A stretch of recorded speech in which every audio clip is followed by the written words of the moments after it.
आणि आता बातम्यांचा घेऊया सविस्तर आढावा। 29 ऑगस्टला कोणत्याही परिस्थितीत मुंबईमध्ये आंदोलन करणार असल्याचा निर्धार मराठा आंदोलक मनोज जरांगे यांनी बोलून दाखवला। मनोज जरांगे पाटील यांनी अंतरवाली सराटीमध्ये झालेल्या पत्रकार परिषदेमध्ये मराठ्यांना सर्व कामधंदे बाजूला ठेवून मुंबईमध्ये येण्याचं आवाहन केलं। तर फडणवीसांना आज आणि उद्या अशा 2 दिवसांचा अल्टिमेटमही जरांगेंनी दिला। तसंच आरक्षण न दिल्यास सरकारही उलथवून टाकण्याचा इशारा जरांगेंनी दिला। तुम्ही नाही दिलं तर तुम्हाला शेवटचं सांगतो, मी सरकार सुद्धा उलथून टाकू शकतो। तुम्हाला वाटण काय काय नाही, मी माझ्या समाजाच्या लेकराचं रडणं बघितलंय, वेदना बघितल्यात, माझ्या जातीचे हाल मी बघितले, मी सोडित नसतो। मग मी जर एकदा 10 वाजता 27 ला अंतरवाली सोडली तर मी मंत्र्यांचं कोणाचंच ऐकत नसतो। मग त्यांच्या लक्षात आलंय मराठा आणि कुणबी एक जार काढायला आधार पाहिजे म्हणले तुम्ही, 58 लाख नोंदीचा आधार आहे, आता कसं काय देणार? बाकीच्या ज्या जाती घातल्या ओबीसी त्यांना कोणता आधार आहे? कुठलाच नाही, तरी त्यांना दिलं। आम्हाला तर आधार आहे, आम्ही डायरेक्ट 7/12 दाखवतोय, सरकारी नोंद दाखवतोय डायरेक्ट। त्यांजवळ कुठे? त्यांजवळ नाही तरी पण दिलं, आमजवळ हाई तरी देत नाहीत। या जागेवरती रक्ताच्या थारोळ्यात आमच्या आई बहिणी समाजाच्या पडल्या होत्या, त्यावेळेस त्यांनी आमच्यावरच केस झाल्या 307 सारख्या आमच्यावर, आम्ही मार खाऊन। म्हणून त्यांनी सांगितलं होतं की ह्या सगळ्या खोट्या केसेस झालेल्या, त्यावेळेस ते मीडियात पण आलेलं आहे। आम्ही या सरसकट राज्यातल्या सगळ्या केसेस मागे घेतो, आणखीन घेतलेल्या नाही। आपण मुख्यमंत्री देवेंद्र फडणवीस यांच्या आईविषयी काहीच बोललो नाही। त्यांच्या आईवर कुठे आणि केव्हा बोललो असेल तर बोलण्याच्या ओघातून तोंडातून तसा काही शब्द गेला असेल तर मी माघारी घेईन, असं वक्तव्य मराठा आंदोलक मनोज जरांगे पाटील यांनी केलं। पण मग देवेंद्र फडणवीस यांनी मराठ्यांना आरक्षण द्यावं अशी मागणी जरांगेंनी केली। अंतरवाली सराटी इथे आयोजित पत्रकार परिषदेत ते बोलत होते। यावेळेला त्यांनी 27 ऑगस्टला मराठा मोर्चा मुंबईकडे कूच करेल असं पुन्हा एकदा सांगितलं। नुसता डीजे वाजून मला कळू द्या, मी बी लय खंड्याचा आहे, माझ्या जातीला विनाकारण जर टोकरीला मी सोडीतच नाही। देवले जर फडणवीस त्याच्या असले चिल्लर चाळे करायला लावतो हे डीवायसपीला, मराठीचे डीजे बंद पाडन, कुठं काहीच करण। मी बोललोच नाही ना, आईवर कुठं काय बोललोच नाही मी। बोललो असलं ते शब्द मागे घेऊ, काय त्याला? मी बोललोच नाही, आईवर बोललोच नाही मी त्यांचे। ते शब्द मागे घेतो, बोललो असेल तर। मी बोललोच नाही, पण ते शब्द मागे घेतो, काय त्याला? असे करणारा छत्रपती शिवाजी महाराजांना मानणारा असूच शकत नाही।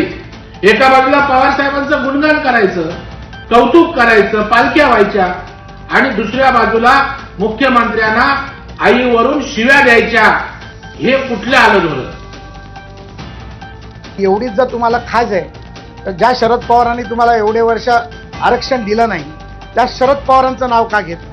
आणि तुम्हाला निवडणुका आल्या की राजकीय भांडवल फुटतं आणि आरक्षणाचं तुमची नौटंकी सुरू होते। जर तुम्ही याच्या पुढे देवेंद्रजी आणि त्यांच्या आईबद्दल एक अपशब्द जरी बोललात तर तुम्हाला तुमच्या भाषेत उत्तर द्यायला आम्ही कमी करणार नाही।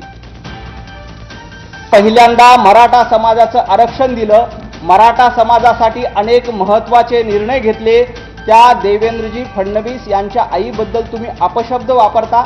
मराठा समाज देखील सुज्ञ आहे, महाराष्ट्राची जनता सुज्ञ आहे, ते ती बघते। जे रक्ताना मराठा असतात ते कधीच कुणाच्या आईबद्दल अपशब्द वापरत नाहीत। छत्रपती शिवरायांनी आई बहिणींचा नेहमी आदरच केला। जरांगेंनी आरक्षणाची लढाई लढावी, मात्र आमच्या फडणवीसांच्या आईबद्दल जर अपशब्द वापरत असतील तर ती वळवळणारी जीभ हातात काढून देण्याचं सामर्थ्य आमच्यासारख्या 96 कोळी मराठ्यांमध्ये आहे, असा इशारा मंत्री नितेश राणेंनी जरांगेंना दिला।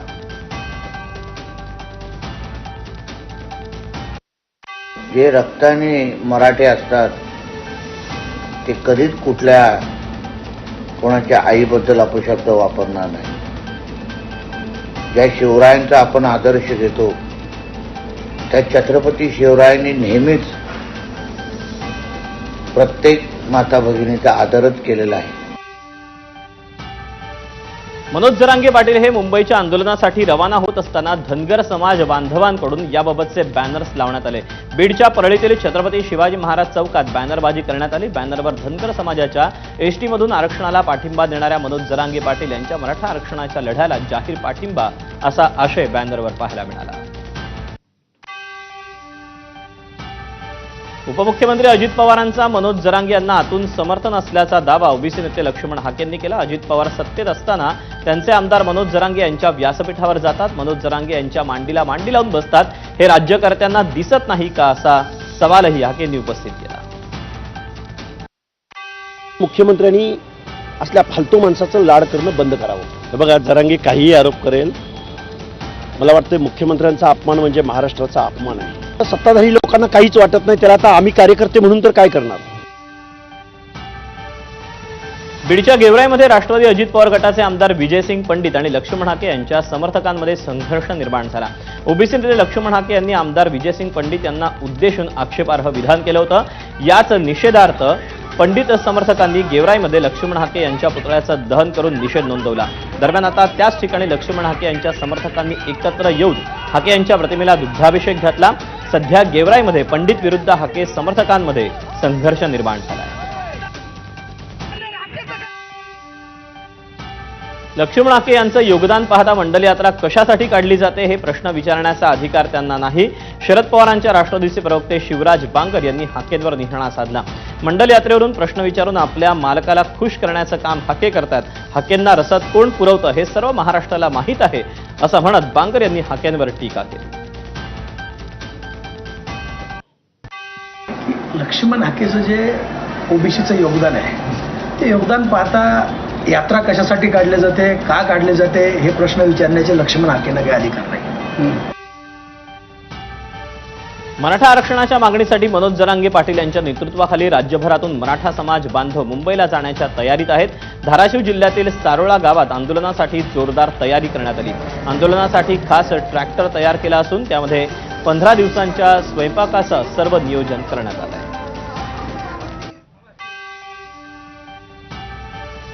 आमदार अमित साटम मुंबई भाजपचे नवे अध्यक्ष झालेत. भाजपनं पत्रकार परिषद घेऊन याबाबत अधिकृत घोषणा केली. मुख्यमंत्री फडणवीसांच्या उपस्थितीत महत्त्वाची बैठक घेत महापालिका निवडणुकीच्या पार्श्वभूमीवर भाजपनं हा निर्णय घेतला. प्रदेशाध्यक्ष रवींद्र चव्हाण यांच्याकडून ही अधिकृत घोषणा करण्यात आली. भाजपनं बैठक घेत आमदार अमित साटम यांच्या नावावर शिक्कामोर्तब केलं. अमित साटम यांची मुंबई भाजपच्या अध्यक्षपदी निवड झाल्यानंतर मुख्यमंत्री फडणवीस यांनी पत्रकार परिषद घेऊन माध्यमांशी संवाद साधला. यावेळी आशिष शेलार यांनी मुंबई विभागाचं अध्यक्षपद समर्थपणे सांभाळल्याचे उद्गार फडणवीसांनी काढले. मला सांगायला आनंद होतो की आज मुंबई अध्यक्ष म्हणून अमित साटम यांची आज निवड करण्याच्या संदर्भात निर्णय झालेला आहे. महाराष्ट्राचे अध्यक्ष रवींद्र चव्हाणजी यांनी कोर कमिटीच्या सर्व सदस्यांशी चर्चा करून आणि वरिष्ठांशी चर्चा करून श्री अमित साटम जे आमदार आहेत विधानसभेमध्ये एक अभ्यासू आणि आक्रमक अशा प्रकारचा आमदार म्हणून त्यांची प्रतिमा आहे. मुंबईला मराठी चेहरा देण्याशिवाय पर्यायच नाही. भाजपमध्ये निवडणुकीच्या तोंडावर आशिष शेलारांना जावं लागलं अशी टीका खासदार संजय राऊत यांनी भाजपच्या नव्या मुंबई अध्यक्ष निवडीवर दिली. तर संजय राऊत यांनी मवियातील सावळा गोंधळ आवरावा, दुसऱ्यांच्या घरात डोकावणं ही त्यांची भूमिका आहे असं म्हणत आशिष शेलारांनी त्यांना प्रत्युत्तर दिलं. अध्यक्ष म्हणून अमित साटम यांची लवकरच घोषणा होण्याची शक्यता आहे, झालेली आहे. मुंबई पुन्हा एकदा मराठी चेहरा दिलेला आहे भाजपनं. शेलार मराठी नव्हते का? पुन्हा एकदा मराठी चेहरा आहे मुंबई महापालिकेच्या. मुंबईला मराठी चेहरा दिल्याशिवाय पर्यायच नाही कोणाला. संजय राऊत यांनी पहिला त्यांच्या महाविकास आघाडीत जो सावळा गोंधळ चालू आहे तो पहिला बघावा, मग दुसऱ्याच्या गोंधळाकडे बघा. स्वतःच्या घरात सावळा गोंधळ आणि दुसऱ्याच्या घरात बघण्याची भूमिका ही त्यांची भूमिका आहे. दरम्यान अमित साटम यांच्या नियुक्तीवरून काँग्रेस नेते सचिन सावंत यांनी टोला लगावला. राष्ट्रीय अध्यक्ष नसताना महाराष्ट्र आणि मुंबईचे अध्यक्ष कसे नियुक्त झाले, परंतु जगातील सगळ्यात मोठा पक्ष असा टिंभा मिरवणाऱ्या पक्षाला राष्ट्रीय अध्यक्ष मिळू नये का? भाजप आणि संघात काय चाललंय? परंतु आता अमित साटम यांच्या नियुक्तीनं भाजपची भाषा समृद्ध होईल एवढं निश्चित असं म्हणत सचिन सावंत यांनी अमित साटम यांच्या नियुक्तीवर टीका केली. उपमुख्यमंत्री एकनाथ शिंदेंच्या नगरविकास विभागाच्या अधिकाऱ्यांवर मुख्यमंत्री फडणवीस नाराज असल्याची माहिती आहे. राज्यात विविध ठिकाणी केंद्र सरकार प्रायोजित योजना प्रभावीपणे राबवण्यात अपयशी ठरल्याबद्दल मुख्यमंत्र्यांनी आढावा बैठकीत नाराजी व्यक्त केल्याचं समजतंय. मात्र या बैठकीला एकनाथ शिंदे उपस्थित नव्हते. नगरविकास विभागाअंतर्गत असलेल्या अमृत 2.0 योजनेअंतर्गत कल्याणकारी योजना राबवण्यात झालेल्या प्रचंड विलंबामुळे मुख्यमंत्री नाराज आहेत. अमृत योजनेअंतर्गत असलेल्या सर्व योजना मुदतीत पूर्ण करा असे आदेशही फडणवीसांनी अधिकाऱ्यांना दिले आहेत. नगर विकास खातं असेल, इतरही खाती आहेत. महाराष्ट्र आज नंबर 1ला आहे. महाराष्ट्रामध्ये उद्योग येत आहेत, इन्व्हेस्टमेंट येते आहे. महाराष्ट्राचा GDP नंबर 1ला आहे. महाराष्ट्रामध्ये स्टार्टअप नंबरला 1ला आहे. आणि 2.5 वर्षाच्या कारकीर्द आपण पाहिलेली आहे. आता देवेंद्रजींची दुसरी इनिंग सुरू झालेली आहे. या ठिकाणी आमची महायुतीची पहिली इनिंग आपण पाहिली आहे. एकनाथ शिंदे हे नगरविकास मंत्री म्हणून पूर्णपणे अपयशी आहे. नगर विकास खात्याच्या माध्यमातून मग MMRD असेल, इतर काही प्रकल्प असतील, महापालिका, 27 महानगरपालिका, नगरपालिका यांचा निधी जो केंद्राकडून आला असेल, जर त्यांनी तो इतरत्र वळवला असेल, ठेकेदारांच्या माध्यमातून कमिशनबाजी केली असेल, हा भ्रष्टाचार आहे. देवेंद्र फडणवीस यांनी त्यांना बडतर्फ केलं पाहिजे. बघा, विरोधी पक्षाच्या हातात काही मुद्दे नाही. विरोधी पक्षाला जनतेचं समर्थन नाही. मग काहीतरी मीडियासमोर बोललं पाहिजे म्हणून उसळ आणि कुसळ काढण्याचा प्रकार आहे. ज्या वेळेला माननीय मुख्यमंत्री, माननीय उपमुख्यमंत्री एकनाथजी किंवा अजितदादा हे सगळे आपापल्या विभागाचा आढावा घेतात, त्या सूचना करतात. यामध्ये कोण कोणाला टार्गेट करणे का महाविकास आघाडी आहे का? ते महाविकास आघाडीत होतं, महायुतीत नाही. माननीय मुख्यमंत्र्यांनी त्यांच्याच सरकारमधल्या एका डिपार्टमेंटबद्दल प्रचंड नाराजी व्यक्त केली असं चॅनल्सवर सांगण्यात आलं. मी त्याचं स्वागत करते, कारण का जर चांगलं प्रशासन ह्याच्यासाठी माननीय मुख्यमंत्री करणार काय? नुसती नाराजी त्यांनी दाखवली, हे चांगली गोष्ट आहे. मी त्याचं मनापासून स्वागत करते. पण व्हॉट नेक्स्ट? पुढे काय? नवी मुंबई महानगरपालिका निवडणुकांसाठी उशिरा जाहीर झालेली प्रभाग रचना एकनाथ शिंदे आणि गणेश नाईकांमधील संघर्षाचं नवं कारण ठरण्याची शक्यता आहे. नाईकांचे समर्थक या आखणीत ठाण्याचा प्रभाव असल्याच्या तक्रारी करत असल्याचं कळतंय. महापालिका आयुक्तांनी शुक्रवारी रात्री 111 सदस्य संख्या असलेल्या प्रभाग रचनेचा प्रारूप आराखडा हरकती आणि सूचना मागवण्यासाठी जाहीर केला. मात्र प्रभाग रचना नियमाला धरून नसल्याच्या तक्रारी नाईक समर्थक करतायत. तर हा डाव आपल्याला माहिती आहे, मी तो उधळून लावेन असं बैठकीत गणेश नाईकांनी बोलून दाखवल्याचं कळतंय. त्यामुळे शिंदे आणि नाईकांमध्ये आरपारची लढाई होण्याची चिन्ह आहे. राज्यातील महापालिका प्रभाग रचना जाहीर झाल्या, मात्र आता यावरून राजकीय वार प्रतिवार सुरू झालेत. हिंमत असेल तर उभाठानं पालिका निवडणुकांमध्ये एकट्यानं लढावं असं आव्हान आशिष शेलारांनी ठाकरेंच्या शिवसेनेला दिलं. तर पुणे प्रभाग रचनेबद्दल केलेली टीका वैयक्तिक असून योग्य त्यावेळी उत्तर दिलं जाईल असं अजित पवारांनी म्हटलं. दरम्यान सुप्रिया सुळेंनी प्रभाग रचनेसाठी राजकीय दबाव नको असं म्हटलं आहे. कुठल्याही बाबतीमध्ये कुठली गोष्ट केल्यानंतर आरोप प्रत्यारोप चालतात. त्या संदर्भामध्ये जबाबदारी ज्या गोष्टी असतात त्याबद्दलचं आता जेवढ्या व्यक्ती तेवढे वेगवेगळी मतांतर असू शकतं. पक्षांतर्गत देखील असू शकतं. ते पक्षाच्या व्यासपीठावर मांडायचं असतं आणि त्याच्यातून शेवटी बहुमताने जो निर्णय होतो तो नंतर अंतिम म्हणून सगळ्यांनी मान्य करायचा असतो. इलेक्शन कमिशनला आमची विनम्र विनंती आहे, एक तर नियम कायद्याने सगळे प्रभाग झाले पाहिजे आणि 2 नंबर 10 तारखेपर्यंत कृपा करून आम्हाला वेळ वाढवून द्या, कारण का हा गणेश उत्सवाचा खूप मोठा उत्सव आपल्याकडे आहे जो आपल्याला साजरा करायचा आहे. त्याच्यात थोडासा वेळ सगळ्यांना मिळावा. उभाटा सेनेला असं वाटत असेल की मुंबई आमचीच आणि मुंबईत आम्हीच, हा गैरसमज आमच्यासाठी त्यांच्यासाठी समज, तर हिंमत असेल तर एकटं लढून दाखवावं. आणि अगलबगलचे जे भाऊबंदकी करतायत जे आम्हीची, त्या सगळ्यांना सुद्धा सवाल आहे, हिंमत असेल तर एकटं निवडणूक लढून दाखवा. शरद पवारांच्या राष्ट्रवादीचे आमदार रोहित पवारांनी पुन्हा एकदा सामाजिक न्यायमंत्री संजय शिरसाटांवर भ्रष्टाचाराचे आरोप केले. बिवलकर कुटुंबीय सिडकोच्या निकषात बसत नाही, तरीही त्यांना 5,000 कोटींची जमीन दिल्याचं रोहित पवारांनी म्हटलंय. यातून शिरसाटांकडे पार्टी फंड आणि वैयक्तिक फंड असा 1,000 कोटींच्या घोटाळ्याचा आरोप रोहित पवारांनी केला. तसंच फडणवीसांना देण्यासाठी आमच्याकडे बॅग भरून 12,000 पानांचे पुरावे असल्याचं रोहित पवारांनी सांगितलं. 5,000 कोटी रुपये गरिबाचे हे कोणाला देण्यात आले? बिवलकरांना दिले का?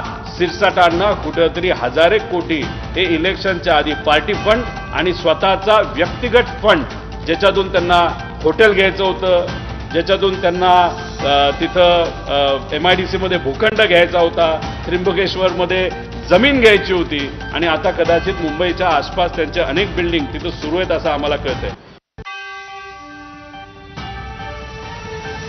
गणेशोत्सवात कर्णकर्कश डीजे वाजवण्यावर राज्य सरकारनं बंदी घातली.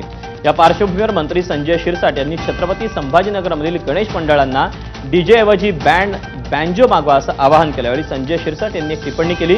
तुम्ही बाहेरून बँड मागवा, पैसे कमी पडले तर माझी बॅग उघडीच असल्याचं शिरसाट म्हणाले. काही दिवसांपूर्वी संजय शिरसाटांचा एक व्हिडिओ व्हायरल झाला होता. या व्हिडिओत त्यांच्या खोलीत पैशांच्या नोटांनी भरलेली बॅग दिसली होती आणि या व्हिडिओची प्रचंड चर्चाही झाली होती. या अनुषंगानं संजय शिरसाट यांनी संभाजीनगरमधल्या कार्यक्रमात हे वक्तव्य केलं.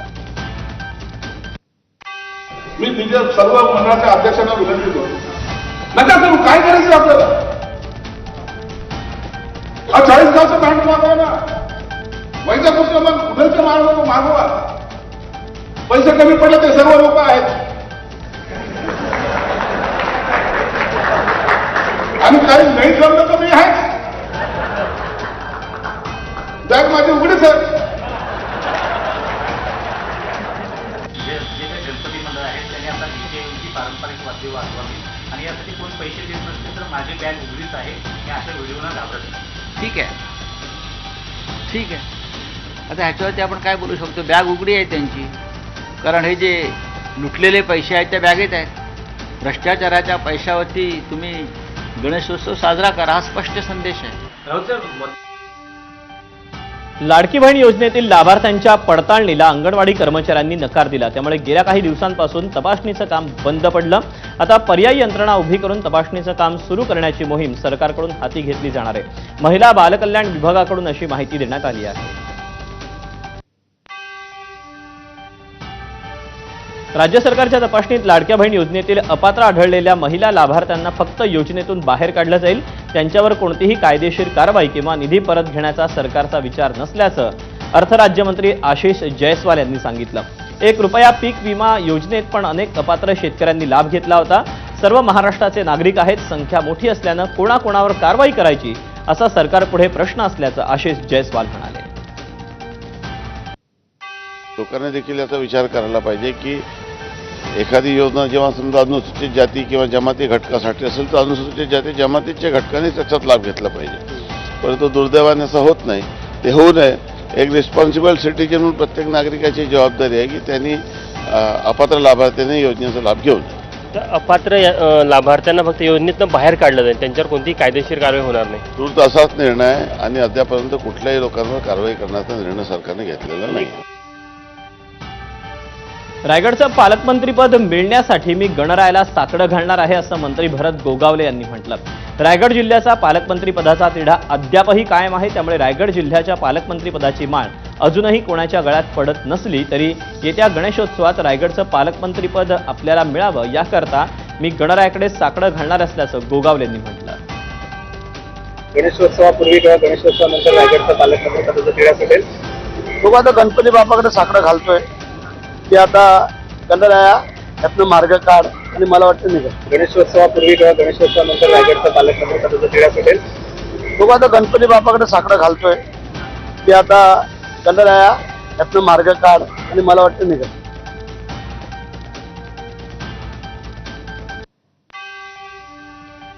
मतचोरीच्या मुद्द्यावरून आमदार जयंत पाटलांनी जत विधानसभेचे भाजपचे आमदार गोपीचंद पडळकर यांच्यावर अप्रत्यक्षपणे टीका केली.